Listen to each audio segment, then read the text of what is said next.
Voilà, bonjour Thierry Sportouche, pouvez-vous vous présenter? Bonjour, je m'appelle donc Thierry Sportouche, je suis juriste au ministère de l'écologie, à la fois lyonnais et cassidin, lyonnais de naissance et de cœur, et cassidin aussi depuis 1969, grâce à mes parents. Donc ces deux racines font que je suis très très présent en Provence. D'accord. Je suis donc juriste et dès que j'ai un petit moment, je fais de la musique. Effectivement, je suis chanteur dans un groupe, un style musical que je défends depuis une trentaine d'années, qu'on appelle le rock progressif. Alors les gens me demandent toujours qu'est-ce que c'est que ça que le rock progressif. Genesis. Genesis, Yes, Pink Floyd, Marillion. Donc c'est un style que je défends à la fois par une émission de radio, c'est pour ça qu'on a dit tout à l'heure sur des gens de la radio, donc sur une radio à Lyon, par un magazine qui est écrit en anglais, d'où ma joie d'être ici aujourd'hui, qui donc a 75 numéros. Ah oui. Donc un magazine qui s'intéresse à ce style musical. Qui s'appelle comment le magazine? Acide Dragon. Et donc, bien naturellement, j'ai voulu passer de l'autre côté de la barrière. Et en 1999, des amis de Lyon m'ont proposé d'être le chanteur d'une formation, d'un groupe, qui s'appelle Silver Lining. Ce groupe a sorti un album en 2004 et on a tourné en Europe. On a joué à Barcelone, du côté d'Amsterdam, à Montreux, en Angleterre et bien évidemment à Lyon. Donc c'est un album qui a, dans son style, avec plein de guillemets, bien marché, puisqu'on a vendu plus de 2000 exemplaires. Et puis malheureusement, la violoniste, qui était un peu le fleuron du groupe, est décédée. Et donc le groupe s'est séparé. À la suite de ça, j'ai formé un duo un petit peu à la Simon & Garfunkel avec un ami anglais qui m'a amené à enregistrer à Londres, qui m'a amené à jouer en Angleterre des rêves d'enfants, des rêves d'adolescents.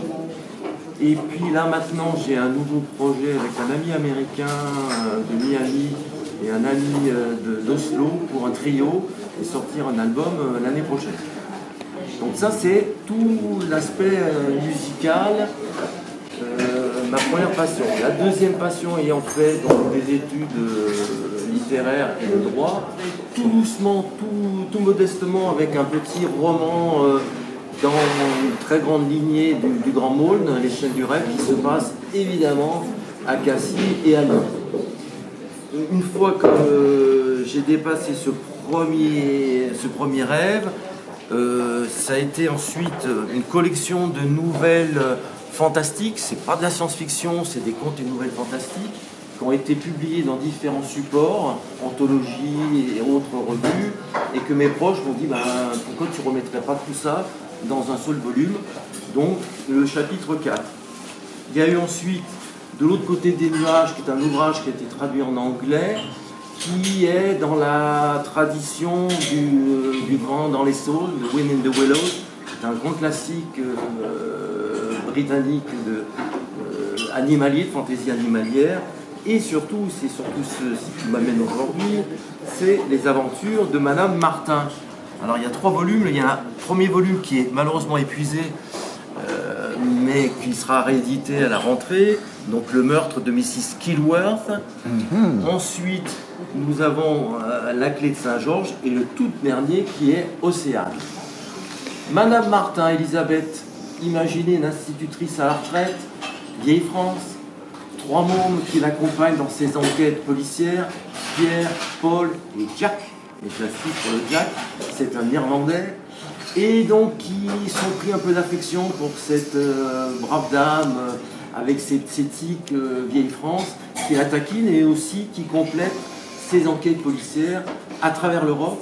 C'est important parce qu'à chaque fois, la ville traversée est un peu un personnage de l'histoire. Des enquêtes policières dans la lignée, avec plein de guillemets, de Conan Doyle et d'Agatha Christie. Donc on retrouve un meurtre avec un mystère, etc. Une pointe de fantastique et j'espère de l'humour. cet humour vient notamment des mômes qui viennent taquiner leur maîtresse bien aimée. Le tout, comme mon voisin de tout à l'heure baigne bien évidemment dans le rock. On va très souvent en Angleterre, on va très souvent en Irlande, on va aussi aux États-Unis et donc dans d'autres villes. Donc il y a toujours cette ambiance musicale qui vient baigner les enquêtes policières de cette Madame Martin.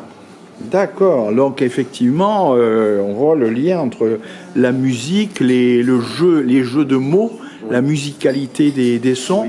Et alors, est-ce que chaque titre, chaque livre est un peu comme un morceau un track musical, un morceau d'un disque?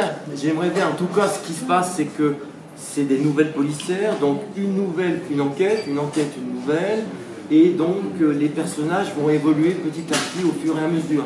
C'est-à-dire que Madame Martin va découvrir Internet, elle va s'acheter un smartphone, ces mômes qui ont une dizaine d'années, un peu plus, vont commencer à avoir quelques petits boutons, vont commencer un petit peu à regarder les filles. Donc il y a une évolution des personnages à travers les livres, effectivement. D'accord. Et l'idée de regrouper ensuite sous forme d'un roman global, c'est quelque chose qui peut venir? Oui, tout à fait. Là, je travaille sur le 4e volume et effectivement, il y aura un recueil in fine. D'accord. Et la musique, c'est oublié ou ça reste toujours vivant? Ce projet Voilà. Pour l'année prochaine. Voilà. Donc oui, tout à fait. Avec un album, il y a déjà 5 morceaux d'arrêté. Et je pense quelques dates du côté de Miami. D'accord. Et vous écrivez les Donc, textes? Je suis le chanteur et parolier. Et parolier, Oui. forcément. Et est-ce que pour vous, écrire une chanson ou écrire une histoire, il y a un lien, c'est différent? Quelle est votre méthode de travail? Ben, je dirais que écrire des paroles, c'est quand même, il y a quand même la musicalité que je retrouve dans l'écriture. Hein, il y a cet amour des mots. Et au travers notamment du groupe dont je parlais tout à l'heure, Silver Lining, c'était basé sur des légendes, un petit peu à Tolkien. Donc on retrouve cet imaginaire. Donc effectivement, il y a un lien.